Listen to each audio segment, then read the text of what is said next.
欢迎收看关键时刻，我是张道和。这次的93阅兵，习近平是用了洪荒之力，完全梭哈。他不仅要大撒币之外，他更想做一件事情，叫做大复刻。什么叫大复刻？你看到这一张照片，他要复刻的是66年前的这一张照片。过去是毛泽东、金日成跟俄国的赫鲁雪夫齐聚的画面。在2025年的9月3号，他要复刻的是把人物换成了金正恩、习近平跟普丁，而他为了这张照片花了非常多的钱，他要满足这个梦想。而现在这3个国家，他们现在除了叫同体合框之外，他们在经济上、在外交上、在军事上也开始团结起来了。在经济上，你看到在上合会上，中国已经讲了，我给你无偿的援助、无偿的贷款。甚至在外交上面，你看到这一封，这个是他们发的天津宣言。天津宣言里面特别有说到，他们对于全球的一些战事来谴责，其中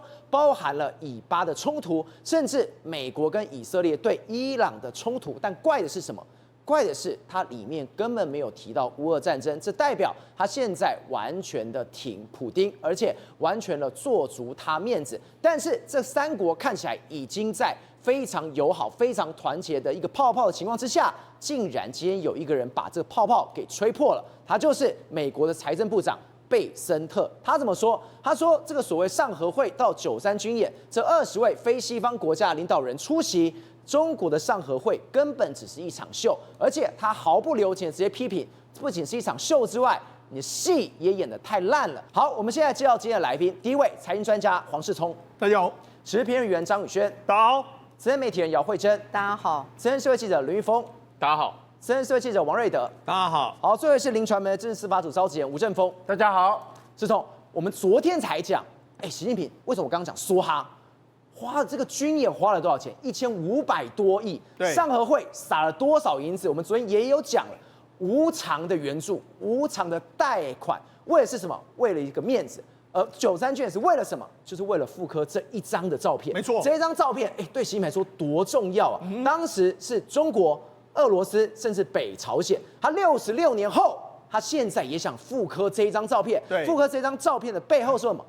他们真的团结了吗？没错，让习近平呢，他心目中一直想说，我想要学习伟大的毛泽东主席哈。那为什么这次要阅兵？你看这次阅兵里面来说的话，这个所谓普丁，还有这个所谓的金小胖，他们会站在他的这个身边。好，那站在他身边的时候，他要为什么？为一张照片致敬。这张照片致敬就是这张照片。你看中间的是毛泽东，这是俄国当时的这个赫鲁雪夫，然后另外一个这个金日成。对，他们这个照片是在中国建政10周年的1959年的10月1号的阅兵的时候呢，他们3个人站在那个地方。好，那3个人站在那个地方的时候，赵你知道吗？这就是冷战非常有名的一张照片，叫做什么？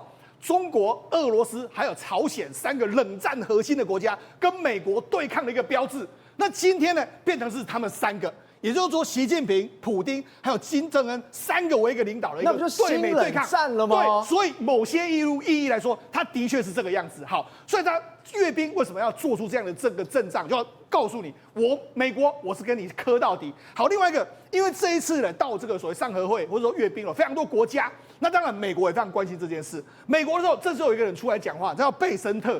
贝森特，我们知道贝森特现在是美国的核心中的核心。他说我们注意到了20位非西方的国家领袖呢出席的这个所谓中国上合会，只是一场秀。所以他跟你说，那你只是一场秀，我们美国没有在怕你这些东西的。所以告诉你说，美国当然在观察你，但是美国其实并不怕你们这些家伙聚在一起的时候，对美国毫无威胁的一个状况。而且为什么说只是一场秀？因为他说这一些国家人演技也太差了。对，因为大家为什么？大家是各取所需。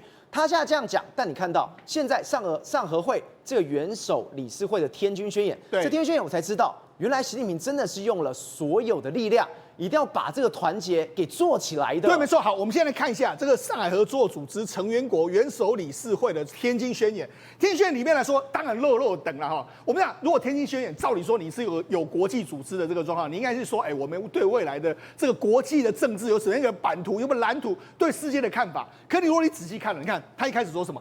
成员国注意到了，通过上合组织成员相关领导人关于加强可投资领域的这个投资合作的建议，还有什么？简单来说，就是要你中国投资嘛。对。另外还有成员国支持改革国际金融组织，以增加发展中国家在国际复兴开发银行、还有国际货币基金组织等国际金融监管机构的这个代表性还有发言权。简单来说就是什么？我们要跟你中国要钱啊，我们希望能够这个透过中国的力量，让我们在国际更有这个影响力。所以简单来说就是急。然后你要讲到这个国际的这个状况的时候，他们其实只有讲什么？他们只有说对以巴冲突这个升级表示关切。他后来就成员国强烈谴责以色列、还有美国，还有到这个对伊朗发动的这个军事设施的这个侵略这样一个状况。所以呢，简单来说，他就只有关心加沙，然后关心伊朗。然后骂以色列跟骂美国，那其他都没有骂。你要说，那这个还有俄乌战争啊，还有很多冲突啊，那不关我们的事，我们就不知道。所以简单的来说啊，这一次的这个上合会就是我们要中国你出击来倒沙缸的一个感觉。对，而且这为什么中国为什么一定要出这个钱？你看到外媒怎么形容？外媒说习近平说什么？尽快建成上合组织开发银行。对，为什么？因为这个东西等于什么？我们昨天也特别讲到说，它是无息的援助、无偿的援助，对，甚至无偿的贷款。对，没错。事实上这一次呢，又要成立什么？这个上合组织开发银行。照你知道，很多中国民众或者很多人看到又来了，为什么又来了？你知道吗？好，我们跟他讲，事实上在2015年的时候，当时习近平开始推行“一带一路”，然后他就弄一个亚投行，叫做亚洲基础设施投资银行。然后他就说什么？鼓励大家，尤其是他当时推“一带一路”，所以“一带一路”有2个嘛，一个叫做这个海上丝路，一个叫做丝绸之路，就是陆地上的丝路。他说允许这2个地方的国家跟我们借钱，然后跟我们盖这个所谓的这个基础建设。所以他当时的时候，还有另外一个说，我们要用什么？鼓励亚投行用人民币挑战美元霸权的一个状况。所以你看，照人家当时的中国怎么弄吗？亚投行要成立 OK 啊。问题是，我跟你讲，你成立一个银行要钱啊，对，那请问谁出钱？中国出钱。中国就说好，那我就决定，他招很多国家一起来但是他就最后出了40%，所以其实上是他买单呐。他就是买单为大家开了这个银行。那开了这个银行的时候，结果搞到最后，你看今天他们又说人民币是不可能取代美金的，而且这些很多这个贷款出去，到现在为止来说，一带一路都变成烂尾啦，收不回来啦。不是，所以当时习近平要弄这个亚投行，对，弄完之后变成什么？你人民币还是没办法取代美元，没错，你40%什么？是打水漂，是，就你打水漂之后，你上合会你照样干，对啊，你之前不是已经失败过一次吗？然后你今天继续干，对，难怪所有人都会说又来了。对啊，好，我们看这个亚投行，它一共是成立资金是1000亿美金。好，那我们假设中国出40%，那就是400亿美金，400亿美金起码几你对？唔知对，但是问题是那时候是美金嘛，那时候中国可能2015年还有钱搞得起，问题是现在。你看他现在，我不是说吗？他现在已经是以前单位都是这个美金，现在变人民币啊。他现在要组织成上合开发组织银行，那你到底要多少钱？不知道，因为你知道，事实上那一次亚投行成立的时候，亚洲很多国家，印尼很多国家还蛮有钱，他们愿意加入。可是上合组织这些国家，给不能没什么急。你说俄罗斯，他有可能会出那个钱吗？不可能，不可能嘛！所以我在跟你讲，这一次又是一个钱坑，所以很多人就说，为什么变成这个钱坑黑洞的一个状况？那老实说嘛，那就是习近平要打水，这个要打肿脸充胖子的一个状况。另外一个，我不是说吗？这一次上合会或是阅兵，主角看起来是中国，可是呢，被谁抢尽了这个面子呢？被普丁演人，他是主场啊。照你看，他是这样。他你看这一次这个会中的一个非常有意思的画面，他参加上合会的时候，他把他的这个专车弄过来嘛，叫奥鲁斯的这个专车，这是俄罗斯的专车然后他拍的这个车牌就变成大家讨论的，他车牌上面什么198-852，对，好，那我讲这个车牌也能做文章，当然了，为什么？因为这其实有意义存在的。我们中国都念妖嘛，对不对？对，妖就发，那发我啊，就是妖就发我啊，就是这样就是说，网友说秒懂，对，中俄一起发换啊，这些换，这样可以这样解读。对，那你这意思就是说，你看，你其实的这个所谓普丁就是要来这边做生意嘛，所以呢，普丁的确，你看他说普丁就说我跟什么习近平有建了一个深入而且卓有成效的会谈呐，然后这个很多新的这个议题，然后他还讲什么？我谈到我最新跟美国、俄罗斯接触的相当的画面，可能众多议题啊。那你说普丁跟他讲这个要干什么？当然跟他他跟我美国跟我说什么？你看他上次又说上次人家阿拉斯加的时候，他说什么？两个国家未来会有什么很多的这个合作，什么能源的这个合作，对不对？能源的合作，那能源合作还有很多商业的合作啊。所以你看，美俄秘密会谈这个能源合作的这个路线图啊，那他会不会把这个拿来跟这个习近平说？你看，我跟美国要合作，那我们要不要更多的合作？你要不要给我更多的这个商机？所以等于很简单啦，他就是拿川普呢来当个筹码，跟习近平要东西嘛。最简单就是这样啊，所以等于拿阿拉斯加的会谈跟习近平叫价，所以他为什么说外患，对不对？我看19885万外患就是这样好，所以你要知道，事实上这就是普丁来这一次这个上俄会最重要的目的。另外第二个，普丁这一次来说的话，他也来这边做外交关系。为什么这样讲？你看，我们就讲他这一次其实跟普丁呢两个看起来关系最好的绝对是莫迪。你看莫迪一进入到会场的时候，他们两个就抱在一起啊，抱在一起拥抱。你知道为什么他要抱这个莫迪吗？因为莫迪买俄罗斯石油被美国加了25%的关税，看来的话，你莫迪是最听我的，所以他们两个就抱在一起。然后抱在一起的时候，你看他们后来就说，我们要离开。要离开的时候，你看他们两个还手牵手这样走出来啊，你看多么真挚的感情。你看如果这个其中有一方是女的话，你觉得他们两个是在谈深刻的感情啊？那两个这样谈成这个样子，这个牵手是有爱的。对，没错。然后他们牵到什么地方？他就说，我们要离开，对不对？然后你知道普丁就跟莫迪说，来，你9外掐。你看，这是他们两个上车的这个画面。上这个画面就上了刚好那个奥鲁斯那个车子，而且一聊天竟然聊了50分钟。对，没错，两个男的竟然在车内聊50分钟，是聊了什么？没有人知道。对。就习近平看了，你怎么在我家聊天？对，没错，没有我的份吗？对，他们一直聊，就说，好啦，下车，我们还要开会呢。他们是因为这样才聊到欲罢不能，这种就有点两情相悦嘛，谈到不可开交的一个状况。所以呢，他们两个当然非常好。好，那讲，事实上这一次莫迪没有错，他是来中国了，但是某些程度来说，他还是保持跟中国的距离。譬如说，这个阅兵他就不去嘛。对，为什么他不去？因为第一个他怕，如果真的我当天站在阅兵台。那个照片不是只有这个普丁，不是只有这个金小胖，还有我莫迪的时候，你觉得美国怎么看？你跟我对抗同伙的。对，我就说当年的赫鲁雪夫、毛泽东跟金日成就是要对抗美国，你这样是不是要对抗美国？所以呢，莫迪也知道他最重要的目的是我要拉中国来当成是我一个垫脚石，但是我不是真的要得罪美国啊。所以他这一次你看他就没有到中国，没有到北京去嘛。那但是你看他之前还先去日本嘛。对。但是为什么要跟日本交好？因为我就讲。这个亚洲的关系重要，美国的最重要盟友是日本，对，所以你不能够跟日本这个打坏交道。那他为什么要先去访问日本呢？第一个，因为他要访问中国嘛。我就讲先后顺序是有差的。如果我先去访问中国，再访问日本，这个感觉就不一样。但我是先访问日本，我先驻下。他搞不好跟直播说没办法啦，老哥，我去访问日本，你也访问中国，你也知道嘛，我要川普要这样子，所以没办法啊，所以就先去日本嘛。所以你说他跟日本讲是安抚他，而且跟他讲说，我演戏而已，是有可能演戏，所以也难怪他真的是进京不入京，对啊，只去天津不去北京的。对，那你看哦，他在日本就有非常多的实际的内容。你看，他还跟他去坐新干线，他们两个还坐这个，他跟普丁两个是坐车啦，然后他跟这个石破马两个是坐在新干线，对，然后坐在新干线也是有说有聊的这样一个状况，然后说我们未来这个印度又有非常多工人到我们这个日本来，然后我们两个要在半导体啦，然后高铁一大堆投资，他们讲了很多，然后还参观了这个半导体设备的这个公司，对不对？他们去参观东京的相关的公司，所以呢，他们就是这样。所以我来说，某些程度来说，你可以讲说，其实莫迪这一次呢，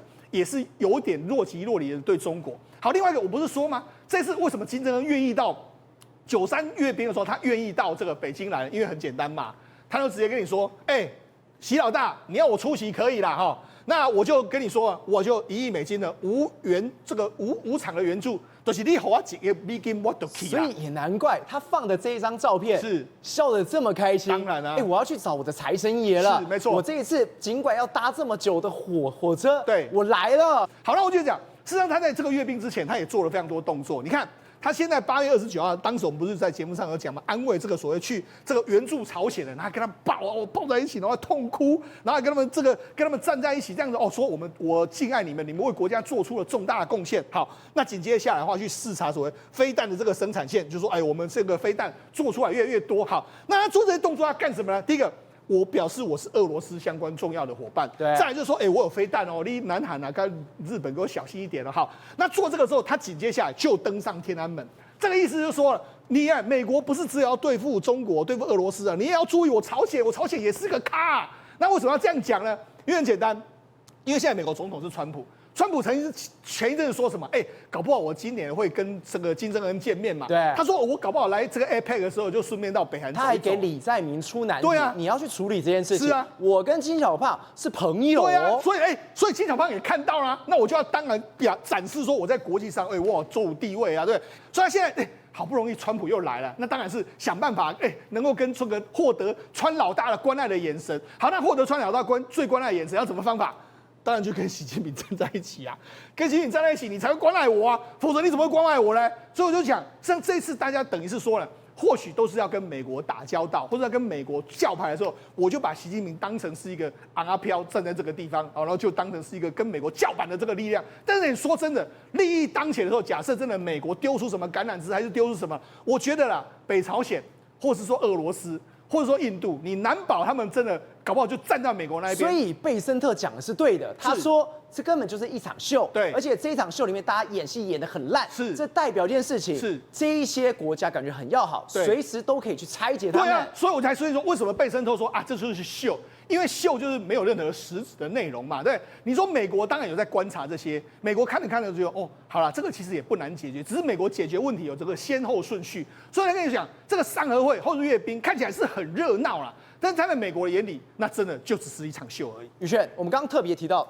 为什么说这一次中国的网友他们觉得非常的生气？因为我们刚刚特别提到，之前你在搞"一带一路"的亚投行的时候，最后是失败收场，钱去哪了？不知道。这一次你在搞一个上合会，大家都知道你中国经济非常惨了，在中国内部是不是知道这件事情？不知道，因为大家把耳朵全部都闭上，你所有的问题都被屏蔽掉。结果今天发生一件事情，我吓到了，小粉红竟然翻墙来了。翻墙来是在骂人的吗？不是，他翻墙来才知道。原来中国，原来习近平花了这么多钱，我们日子都过那么差，都吃不饱了。对照中国人民现在要造反，为什么？因为发现呢，他们的习主席竟然是康人民之慨。最近呢，让他如火如荼的就是他们的社保制度。但这社保制度呢，为什么很难受？因为理由很简单，第一，这个社保呢有够重。多重呢？赵和，今天我的月薪是人民币3000块，但其中呢很有可能员工先扣500块的社保，而老板又要再给你支付1000块的社保，所以最后夯不啷当，有些地方政府更苛扣的状况之下，你知道吗？我原本3000块的薪水，到人民手中只剩下多少钱？你知道吗？剩1200块。对，那不是变相大减薪吗？那这个状况下他怎么活下去？所以呢，变得很多小劳动组变成说企业第一个。成本上涨，第二个，我干脆直接倒店了。你可能不知道，这中国人民自己跳出来讲啦，说我70%、80%都是像我们这种中小企业啊。那你这样弄下去，整条街全部都倒下来啊，那大家都只能各个喝西北风，开始变自营商吃自己啊，根本没办法。所以你看大部分的民众反弹到不行，你看一个一个骂劳动人民的血汗钱养了这些叉养的。经济下行，养老金被挪用几十亿、上百亿的援助外围，援助这个外国，这什么社会？所以赵，你知道这个情况是什么吗？相对剥夺感。今天你知道现在中国人民出现什么状况？比如我举这个例子，对，我们都知道美国的零元购，对不对？对，不好意思，在中国鸟林现在也出现零元购，也有零元购，对，它是一家无人商店。那你会发现呢，4个我们讲汉超过美拜不离精壮的笑脸呢，烫霸铁。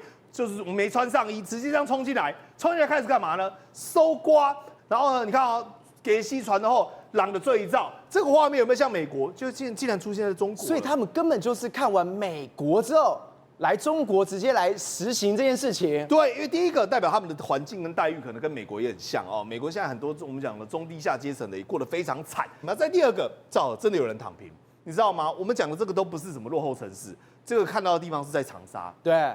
沿街这样望过去，长沙也好，南京也好，你有没有看到？天地为家，天就是我的屋顶，地就是我的家，就是我的楼地板，全部都这样碎一片，干嘛？流浪汉呐、他们全部都是游民啊，他连骑楼下面通通都是就无家可归啊。那这个场景有没有跟我们之前讲芬太尼的事件一样？中国用芬太尼去荼毒美国西岸，就自己人呢，我们讲也全部都变成流浪汉，甚至有些人至少还比较愿意努力。那这些愿意努力的是谁呢？半夜各位大半夜，你有没有看过像这种直播现在很流行。以前我们讲说，你只要付钱给非洲，他是不是那些好兄弟们都会帮你载歌载舞，然后念中文，对不对？现在不是，现在是中国。真的比如说我跟他投款，投款付款之后，我跟他讲说我付你300块人民币，他就会叫他讲什么讲，他就说教和宝贝，教和宝贝，赞赞赞啊！就你要他念什么他就念什么。真的假？半夜去干这个事情？对，因为白天很丢脸啊，对，只能趁着夜黑风高的时候去做这种怪事啊。300块就 OK 了。对啊，搞不好更便宜，我不知道，因为我没买过嘛。哦，最近很流行，有些政治人物都被点名了嘛。那你去看到真的，他就在半夜10点的时候，在他们有一条街叫做我们讲双水村公交站一条街，然后他们就10点一到之后开始在那边跳舞，开始在那边直播，开始在那边感谢斗内，感谢斗内，就只能做这种生意啊。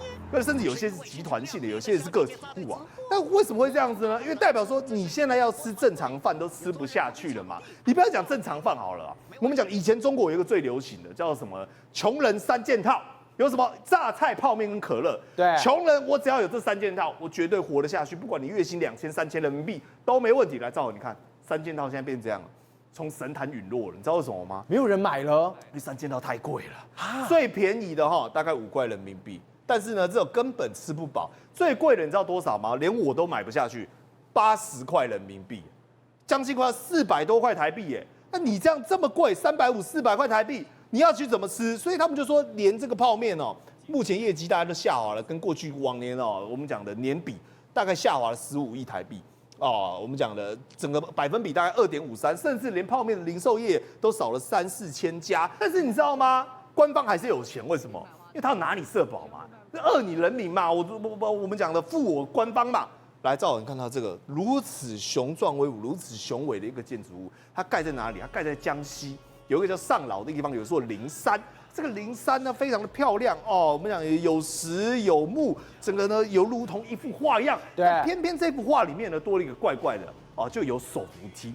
他把手扶梯整座山都给搭下去了。你说我根本不用爬山，我坐这个手扶梯就可以登上山顶，对，有这么厉害？对，但他花你1.3亿元人民币。做这个1.3亿，1.3亿元人民币，台币将近5亿。那他地方政府这个钱哪里来的呢？来，我跟各位报告借来的，根本也不是他有钱，地方政府也没钱，但他就硬要借钱。所以你看啊，中国的网友都在骂，不是花自己的钱收了就特别慷慨先把地方债务给还了吧。看看室外扶手梯这个天桥，我们讲没多少年电梯就成摆设了，不见怎么捞钱呢？所以网友也很清楚啦。中国老百姓也都知道，现在政府没钱才成为他们现在当前最大的敌人。为什么呢？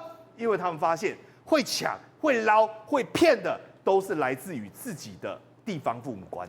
对的，我们刚刚有特别提到贝森特，为什么？他说这一切不管是上合会或者是军演，他认为是一场秀，他认为这些人根本是演的，这些人只要有一些的小状况就会分崩离析。但是军演毕竟摆在前面，美国会不会看？一定会看。但同时会看的情况之下，我才知道一件事情，美国原来已经偷偷的出手了。不仅你看到了93阅兵前，这个美军委会访台湾是要巩固所谓的第一岛链之外，它其实在其他的岛链上面早就都部署好了。那么事实上呢，93阅兵之前呢，那么美国这个参议院军事委员会主席维克，那么搭乘了美国的相关的这个专机呢，来到了台湾。少和，你还记不记得中共是什么时候大举越过海峡中线的？是因为当时众议院的院长，那么等于说那么来到台湾参观的时候嘛，他们找到借口就阅兵过来，然后分什么几区飞弹来打来打去，有没有？裴洛西来的时候，裴洛西来的那一次刻意来一下。那我请问你嘛，那众议院的院长来了你那么大的动作，那参议院的军事委员会的这个主席维克来了，那为什么老共好像没有什么动作？你们发现吗？最近为什么没有动作？因为很简单，因为所有的资源跟所有的兵力动作全部都放在北京天安门的93阅兵去了。对，所以呢，他没有大举的这个动作来顶多就叫一叫吼一吼这样而已但事实上，维克带来了一些可能对我们台湾不错的消息，比如说去年国防授权法不是大举的又增加军援跟金援，台湾在武器上面要求进一步增加那个武器交付给台湾嘛。那这次维克来了以后呢，那么他提到一件事情是，台湾一直争取很多年，一直加入没办法去的2年一度的环太平洋军演。他希望美国国防部呢能够让台湾加入。那过去4年在这个拜登的时期是不可能的代志，因为拜登他意思就是不要特别去激怒中共，但问题是我用区域联防的方式来堵截中共嘛。但是啊，川普是笑笑的呀，你知道吗？那包括第一岛链的部分，菲律宾就有意思。对，菲律宾在巴丹岛的部分呢，那么跟美国，因为美国给了一个承诺，美国用他所有的经费全部由美国人花，而且承诺到时候如果美军要离开的时候，这些基地免费都交给菲律宾军方使用。所以美国的那个菲律宾的总统啊，小马克思呢，他同意就给他们用。巴丹岛离台湾多近啊？100多公里而已。那100多公里这个地方呢，它放了这个提风系统的相关的发射设备，还有包括海马斯相关的这个那个火箭弹、飞弹、火箭弹全部放在这个地方。以后可能连战斧巡弋飞弹都部署在这个地方。所以是说，今天这个菲律宾巴丹岛这个原本只是把武器放在这个地方，但是它现在开启了这个马哈涛基地，而且今天只要台海有战事的时候，这个地方会变成一个临时的紧急基地。少尔，你知道吗？其实美军悄悄的已经在菲律宾的好几个基地，把它的相关的火箭弹、飞弹、炮弹全部源源不断的运来囤积。其实就在这几天呐，日本也宣布了一个消息啊，老公更生气了。为什么？因为他在九州跟琉球，也就是 Okinawa 冲绳啊，要部署12式的反舰飞弹，还有相关的防空飞弹，还有战斧巡弋飞弹。我问你啊，日本的敌人通常我们会认为日本敌人是北韩嘛？那他部署在本州啦，还是4国9州，我还可以理解。那他为什么要部署在南方的琉球呢？所以他部署对抗的是对岸的中国嘛？对，他的假想敌中国。台湾在第一岛链的中下方，我们北边2个不同的海峡各用我们的防空飞弹跟这个等于说反舰飞弹，然后在我们的南方跟菲律宾各用隔了一个巴士海峡，跟巴丹岛的菲律宾的基地也是用防空飞弹跟反舰飞弹，全部2个犄角2个洞。就把你中共的这些航母战斗群跟你的飞机啦、航舰全部列为假想敌，所以全部都围起来了。不好意思啊，中共要对抗的不是我们这个第一岛链的3个国家，而是他们幻想着说，我只要用3个航母战斗群就可以把你台湾这些第一岛链全部突破嘛。那美国就要告诉你啊，你在做这个梦之前，你要先看看我有没有办法已经把第一岛链锁起来，而他们的背后就是美国人。宏观取材，厘清真相，犀利精准，深入剖析，时刻掌握关键，新闻时事不漏接。老时段，新气象，我是钟浩和，关键时刻2.0全新出击。